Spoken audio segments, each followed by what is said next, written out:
9 বছরের মেয়ে বাচ্চা যদি নিরাপত্তা না পায় যেই দেশে, সেই দেশে অধপতন কোথায় গেছে? অধপতন কোথায় গেছে বলে? অসহায় কোন ইমাম মুয়াজ্জিনকে কোনোভাবেই কোন জালেম শেষ পর্যন্ত কোনোভাবেই কোন ইমাম মুয়াজ্জিনকে বেইজ্জতি করতে পারবে না। ঘটনার পিছনের সত্যতা আজ কিংবা কাল বের হবেই। এটাই সত্য, এটাই নিশ্চিত, এটাই নিশ্চিত, এটাই নিশ্চিত। আমরা জানি তো সব, বুঝি তো সব। কোন আলেমে দ্বীনকে বেইজ্জতি করার পরিণতি এই পৃথিবীতে কখনোই কারোর জন্য ভালো হয় নাই, কেউ ভালো হয়। আমরা কিতাবে পড়ছি আলেমে দ্বীনের রক্ত বিষের মতো, বিষ লাগলে যেমন মরে যায়, কোন আলেমে দ্বীনের রক্তের সাথে কারো বেইজ্জতি করলে আল্লাহ তাআলা তার ধ্বংস করে দেয়, বরবাদ করে দেয়, বরবাদ হয়ে যায়। এটা অকাট্য সত্য। এজন্য নওজোয়ান, আমি তোমারে মনে করাই দিলাম, তুমি চরিত্রহীন হইয়া তুমি মনে করো কেউ দেখে নাই, কেউ জানে নাই, তোমার সমাজ তুমি নষ্ট করে দিচ্ছ, তোমার আগামীর ভবিষ্যৎ তুমি বরবাদ করে দিচ্ছ। সেদিন কষ্ট পাইবা যেদিন দেখবা তোমার বোন, তোমার স্ত্রী, তোমার কন্যা আখলাক আর চরিত্র সুন্দর নাই, সেদিন ঠিকই কষ্ট। আজ-জিনা কারজুন, আল্লাহর কসম, আমি কিতাবে পড়ছি, ইমাম শাফিঈ রাহমাতুল্লাহি আলাইহি বলছেন, কিশোর নওজোয়ান শোনো ভাইয়া, এই মুরব্বীদেরকে সামনে রেখে তোম করে বলি আমি, ইমাম শাফিঈ রাহমাতুল্লাহি আলাইহি বলছে জিনা ব্যভিচার, নারীর সাথে অবৈধ সম্পর্ক, খোদার কসম উনি বলছে কারজুন, এটা একটা ঋণ, করজ, ঋণ আদায় করতে হয়, ঋণ সুদ দিতে হয়নি, কথা বলে না, ঋণ সুদ করতে হয়নি, কর্জ নিলে, ঋণ নিলে এটা সুদ করতে হয়নি, কথা বলে না। সুদ করা কি সুন্নত না বাধ্যতামূলক? এই ঠিক ইমাম শাফিঈ রাহমাতুল্লাহ বলছে জিনা ব্যভিচার, নারীর সাথে অসভ্যতা, অশ্লীলতা, বেহায়াপনা, উনি বলছেন এটা করজ, এটা ঋণ। উনি বলেন হে যুবক, আল্লাহ কসম এটা কিতাবে, শোধ দিতে হবে দোস্ত, জিমু আনফুসাকুম, ঈমানদার মুমিন নিজেকে মজবুত ভাবে ধরো। ইয়া আইয়ুহাল্লাযীনা আমানু কু আনফুসাকুম ওয়া আহলিকুম নারা, আল্লাহ বলছে হে ঈমানদার, নিজেকে জাহান্নামের আগুন থেকে বাঁচাও এবং পরিবারের সদস্যদেরকে জাহান্নামের আগুন থেকে বাঁচাও। দেখেন আল্লাহ আলাদা করে বলছে, পরিবারের সদস্যদেরকে জাহান্নামের আগুন থেকে বাঁচাও সেটাও বলছে, আবার আলাদা বলছে নিজেকে জাহান্নামের আগুন থেকে বাঁচাও, কু আনফুসাকুম, আগে এটা বলছে। অর্থ কি? অর্থ হইল জীবন চলার পথে যদি কখনো এমন হয় যে স্ত্রী সন্তানও আর আল্লাহকে মানে না, নামাজ পড়ে না, সেজদা দেয় না, হাজার চেষ্টার পরেও, হাজার বলার পরেও ঘরের মানুষগুলো আর আল্লাহ খোদা আখেরাত মানে না, আল্লাহ বলতে চাচ্ছে বান্দা তখনও মোমেন তুমি নিজের একা হলেও নিজের জাহান্নামের আগুন থেকে বাঁচো, একা হলেও জাহান্নাম থেকে বাঁচতে হবে, একা হলেও, একাই যুদ্ধ করতে হবে। এই কাজেই নিজেকে ভুলে যাওয়ার কোনো সুযোগ নেই। হাদিসের মধ্যে আছে, ওই ভাই তোমরা এই অটো থেকে নামো, নামো মিয়া, এত এত জমিদারি স্টাইলে ওয়াজ শুনে না,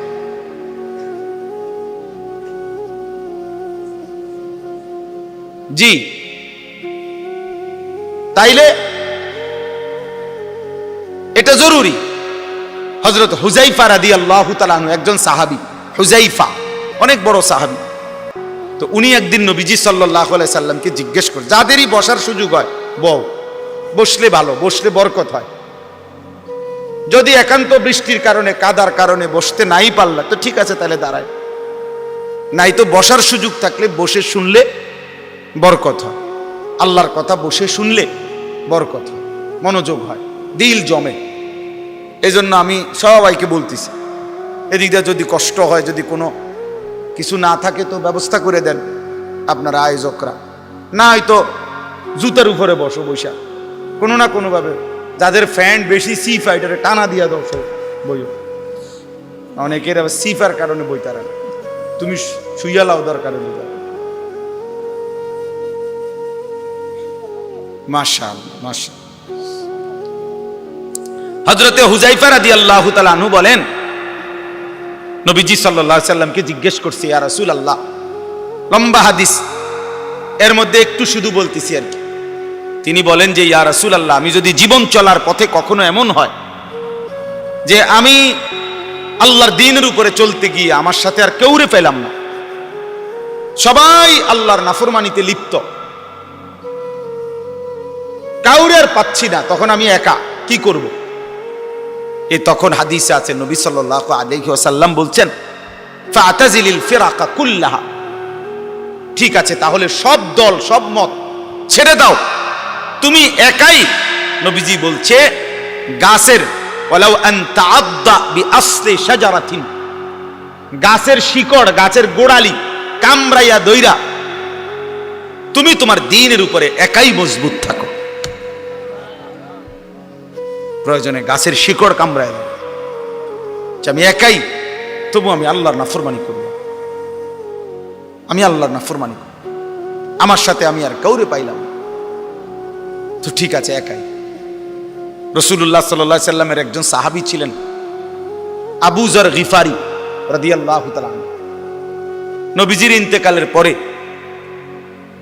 সাহাবাদের জামানায় উনার ব্যক্তিগত একটা মত ছিল একটা মাসআলায়, এই একটি মত ছিল এরকম উনার, যেই মতে পক্ষে উনার পক্ষে একজন সাহাবীও ছিল না, মানে এই কথাটার উপরে আর কেউ একমত না, শুধু এটা উনি একাই কইছে, আর কেউ উনার সাথে একমত ছিল না। সাহাবীরা তখন এই সাহাবী আবু যর গিফারি রাদিয়াল্লাহু তাআলা আনহু, হযরত ওসমান রাদিয়াল্লাহু তাআলা আনহুর জামানায় মদিনা থেকে অনেক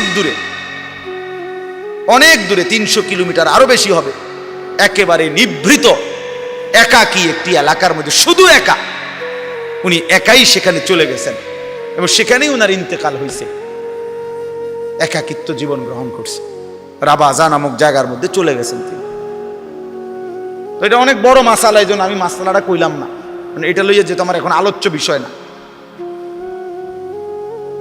বলার উদ্দেশ্য শুধু এইটা, এক মুমিনের হিম্মত হবে এটা, যে এই পৃথিবীতে আমি যদি আর কেউ, হ্যাঁ না না এটা দরকার নাই আপনাকে, মানে এটা প্রয়োজনীয় না, আপনাদের বুঝার বিষয় না আর কি, এর লাগে কইলাম। তো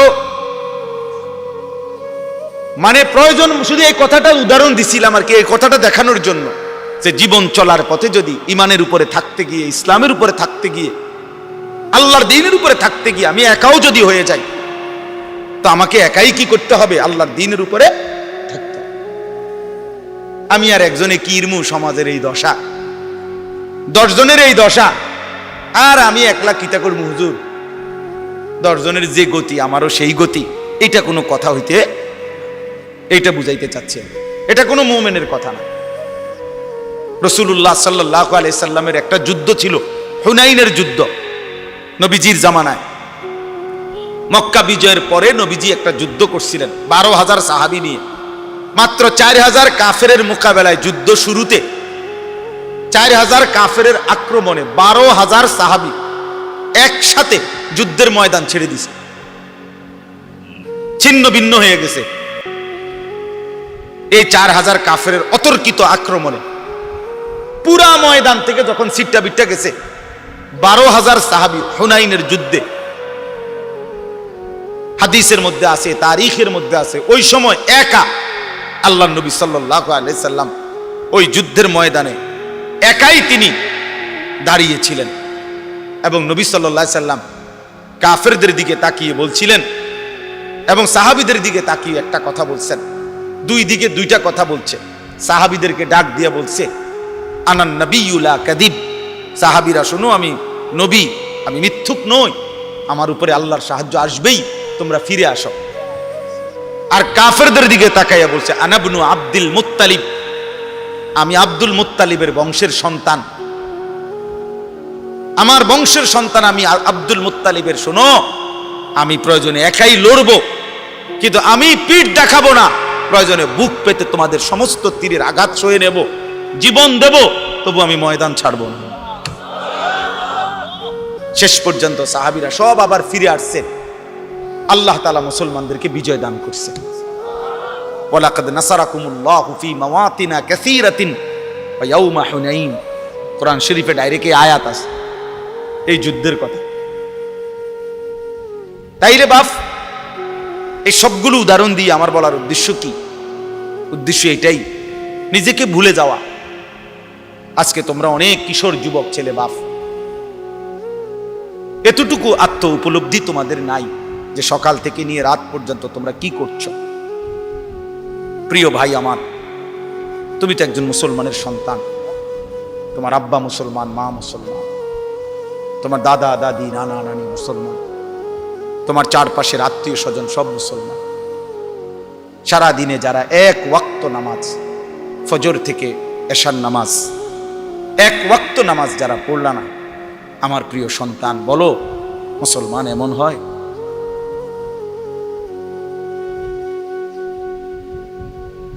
বলো ভাই, রাত অনেক হয়েছে, যেভাবেই হোক, আসলে আমরাও সময়টা আন্দাজ করতে পারি নাই, যার কারণে আমারও টার্গেট ছিল না এত রাত হবে। আর এই যে বলছে ভাই দুঃখের কথা, কি আমি আসলে আরো রুম আছিল, উনি ইচ্ছা করলে বইতে পারতো, উনি যে বইছে না, এটা আমার উপরে চাপাই দিছে দোষ। যাই হোক, আসলে আমি প্রতিদিন মাদ্রাসার মধ্যে মানুষের এই আসা যাওয়া, এর ভিতরে দিয়ে যে দূর সম্ভব হয়, জিন্দিগির কোনো আগামাথাও নাই, কোন সময় যে খাই, কোন সময় ঘুমাই,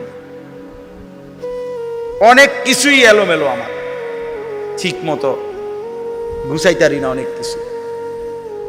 ছুটছি তো ছুটছি।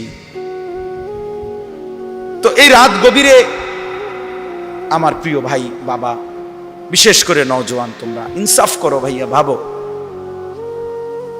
এতটা আত্মভোলা কেমনে হইলা যে এক ওয়াক্ত সেজদা দিলাম। সারা দিনে রাতে দিন রাত যারা মোবাইলে নারী দেখো, ছবি দেখো, উলঙ্গ দৃশ্য দেখো, দিন রাত এই এক কাজে আছো।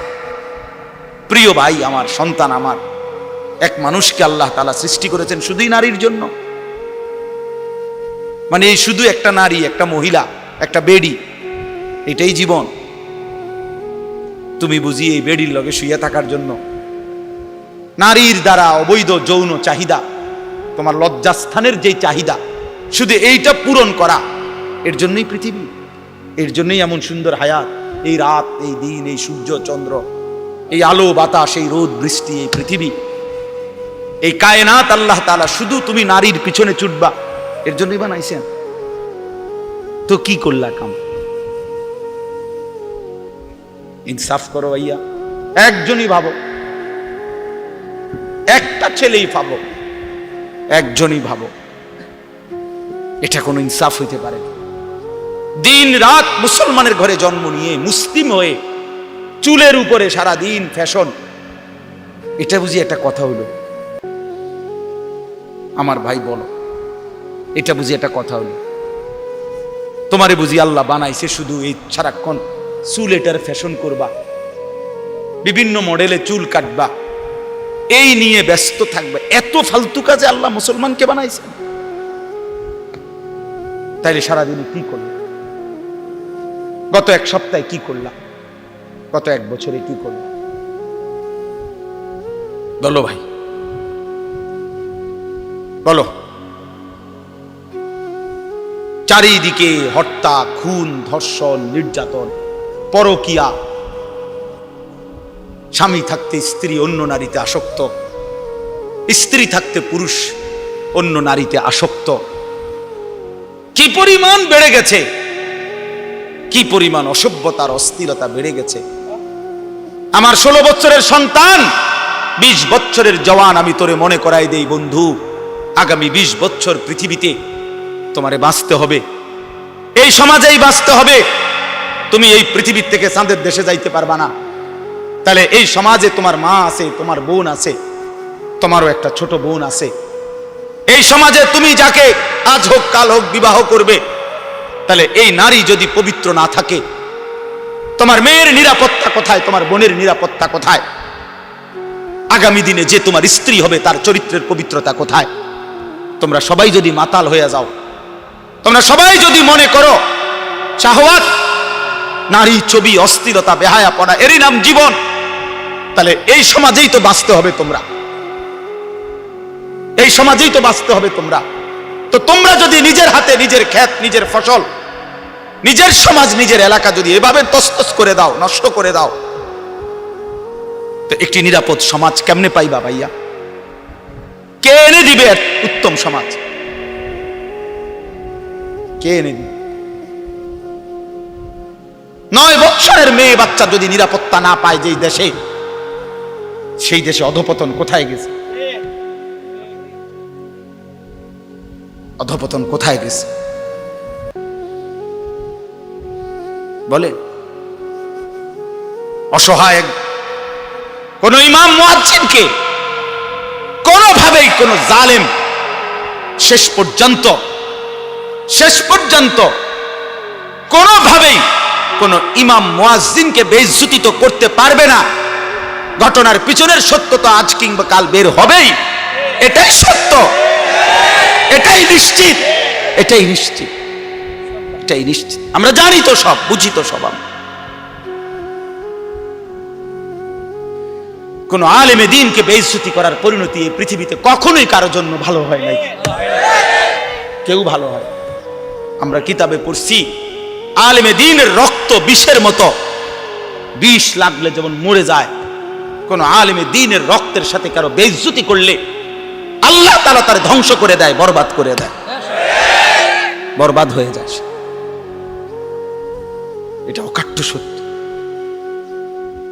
এজন্য নওজোয়ান,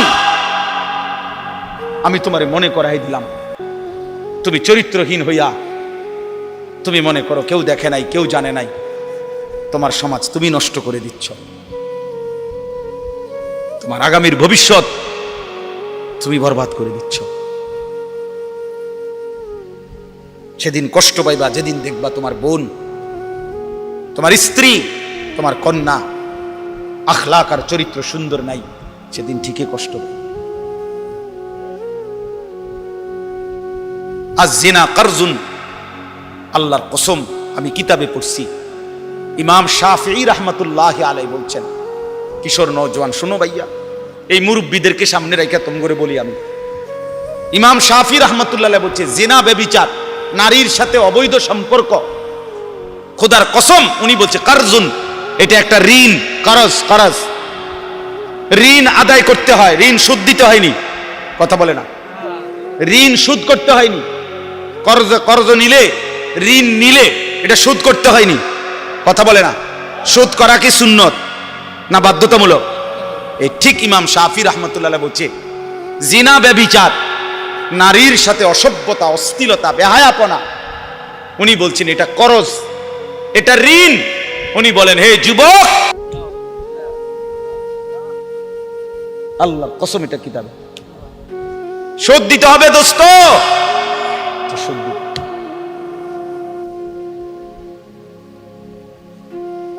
সুদ দিতে হবে। এই জন্য আমি অনুরোধ করছি, ইনসাফ করে প্রত্যেকেই আমরা, ওই ছেলে তোমরা ওরে বসছো কেন, নামো এখান থেকে, হয়তো ব্যাটকায় ব্যাক কল কোথা, নামো বেটা, এই বাচ্চা নামো না কেন এখান থেকে, এই অটো বাইকার অটো এটা সরান এখান থেকে, শিখান, নগদ শিখান, এটা আপনাদের সন্তান, এখন শিখাবেন আখলাক। বাচ্চা মানুষকে আপনারা সবাই মনে করছেন যে হুজুর ফুলাফাইন মানুষ, আস্তে আস্তে ঠিক হয়ে যাবে।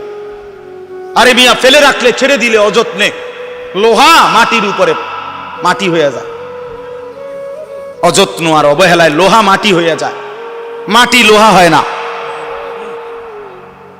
কাজেই ছেড়ে দিলে অযত্নে অবহেলায় সুন্দর সন্তান নষ্ট হয়ে যায়, নষ্ট হয়ে যায়। ছেড়ে দিতে নাই, নবী সাল্লাল্লাহু আলাইহি সাল্লাম ছেড়ে দেন নাই। 5 বছরের বাচ্চাকে তিনি আখলাক শিখাইছেন, 10 বছরের বাচ্চাকে নবীজি আখলাক শিখাইছেন, হাদিসে আছে। আপন নাতি হাসান রাদিয়াল্লাহু তাআলা আনহু, কলিজার টুকরা হাসান হুসাইন, ঠিক না? নবীজি সাল্লাল্লাহু আলাইহি সাল্লামের প্রিয় নাতি। নবীজি বলতেন হুমা রাইহানাতাই ফিদ দুনিয়া, হাসান হুসাইন আমার দুনিয়ার দুইটা ফুল। রাইহানাত মানে মানুষ যেমন ফুল থেকে ঘ্রাণ নেয়, আমি রাসূল আমার এই 2 নাতি থেকে আমার ঘ্রাণ নেই। এত প্রিয় ছিলেন এই হাসান, যিনি বড় জন রাদিয়াল্লাহু তাআলা আনহু। 5 বছর বয়সে একদিন মসজিদে নববীর বারান্দা থেকে একটা সদকার খেজুর, মান্নতের একটা খেজুর উনি মুখে দিছিলেন।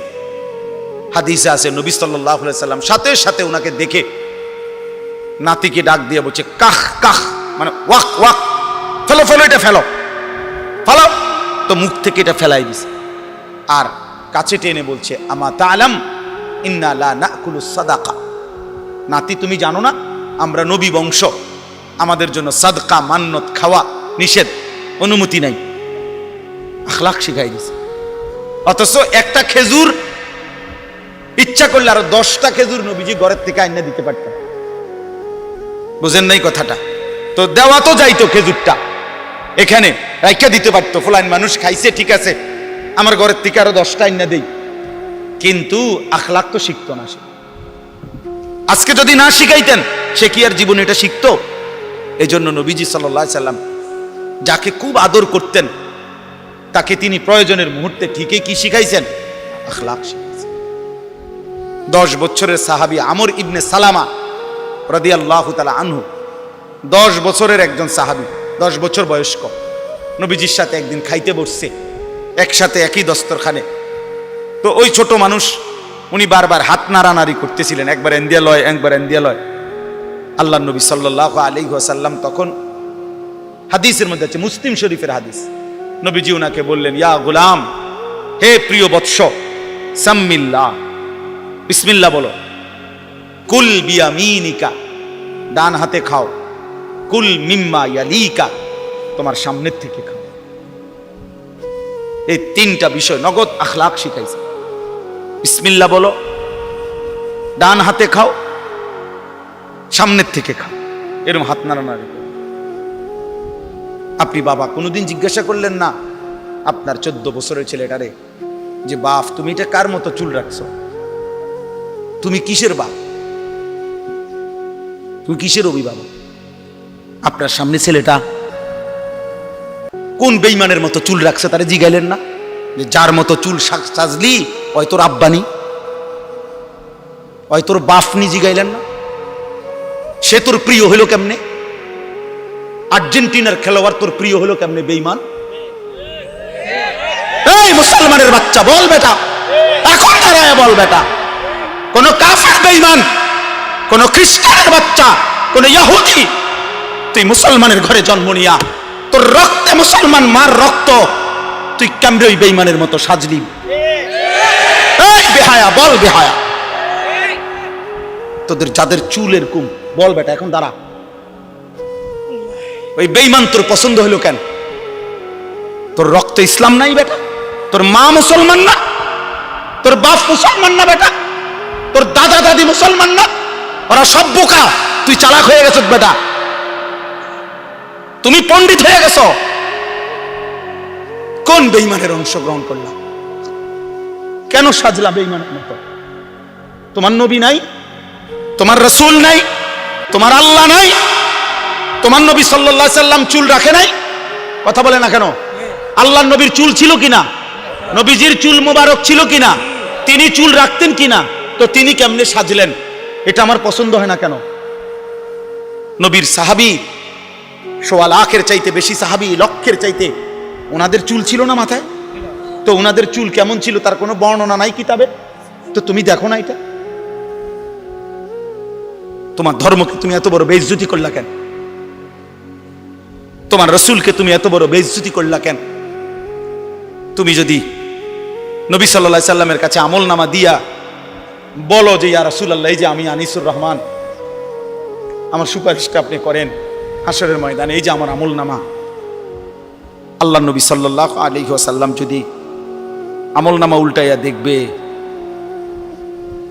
আর বলবে, হায় আনিসুর রহমান, 6 মাস 1 বছর কোনোদিন ফজরের নামাজ পড়ল না।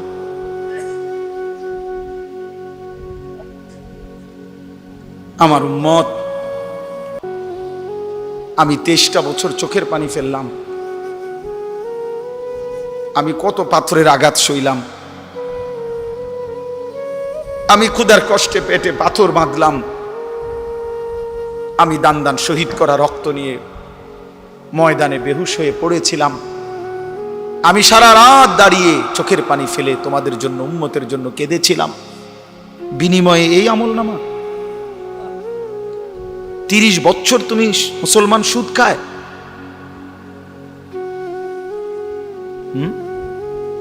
30 বছর 40 বছর সুদ খায়। আপনার ঘরে 30 বছর টেলিভিশন চলে, নারী নাচ গান, এগুলো নবীজি দেখবে না? কথা বলেন না কেন? নবী এগুলো দেখবে না তো কিছু বলবে না? না বলবে মাশাআল্লাহ, দারুণ আমলনামা নিয়ে আসছে, আসো তোমার জান্নাত বুঝাই দেই। না, সুপারিশ মানে এই নাকি? কোনো নিয়ম কানুন নাই। নবীজি সুপারিশ করবে, কথার মানে কি? মানে নবীজি বলছে, উম্মত তোমার যা মন চাই তা গুনাহ করে মৃত্যু পর্যন্ত এই অবস্থায় তুমি আইসো কবরে, হাসরে, আমি শুধু সুপারিশ করে জান্নাত দিয়ে দেব, এই তো না? আমার বাপ, ইনসাফ করো। ছেলেরা তোমরাও ইনসাফ করো। প্রিয় ভাই আমার, ভাবতে শিখো।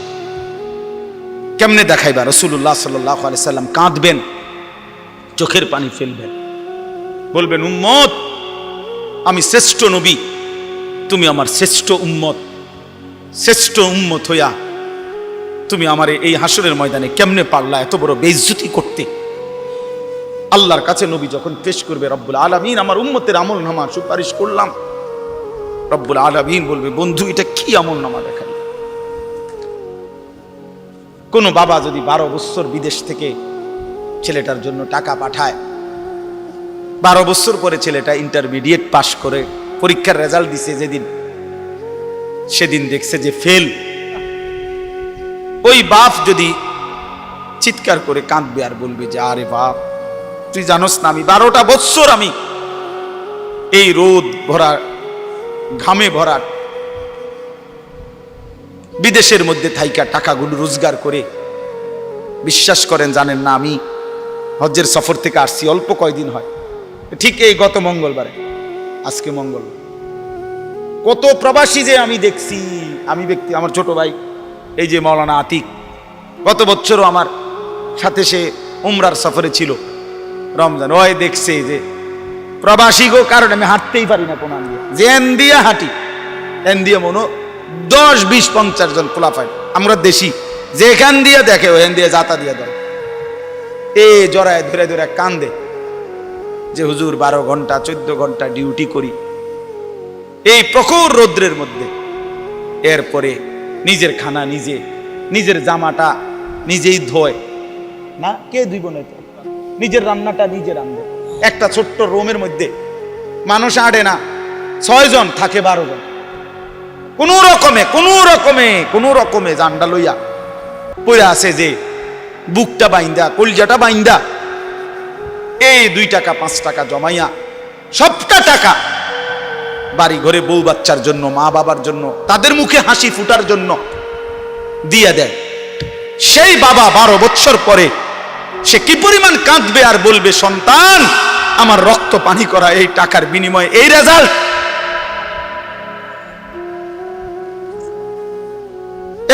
বাপ তুই আমার এত বড় বেইজ্জতি কেমনে করলি? খোদার কসম যুবক, নবীজি সাল্লাল্লাহু আলাইহি সাল্লাম এটা বলবে যে, উম্মত ফজরের নামাজ পড়ো নাই কতদিন, উম্মত আমার এত বড় বেইজ্জতি কেমনে করলো? 60 বছরের বুড়া চাচা, এই চাচা এখনো 60 বছর ধরে হায়াত পাওয়ার পরও বিড়ি খান, সিগারেট খান। এই বিড়িওয়ালা মুখ নিয়ে কোন লজ্জায় নবীজির সামনে দাঁড়াবেন? এই বুড়া, মনে রাখো তুমি, আমার নাম আনিসুর রহমান, আমি যদি আর কোনোদিন নাও আসি, একদিনই বলে গেলাম, একদিনই বলে গেলাম। কেমনে দাঁড়াইবেন? 60 বছর বয়সেও বিড়ি খানা ছাড়তেন না, বুড়া হইয়া বাঁকা হইয়া গেলেন, শরীরের গিরাগাড়ি জোরাজারি সব ছেড়ে দিছে, অন টেলিভিশন চান, এখনো চা দোকানে বইয়া বেড়ি চান। ছি ছি ছি ছি, আমনের মতো নির্লজ্জ বেহায়া আল্লাহর জমিন আর কেউ নাই মিয়া। বেহায়া বুড়া মিয়া, বেহায়া তুমি মিয়া, বেহায়া বেটা।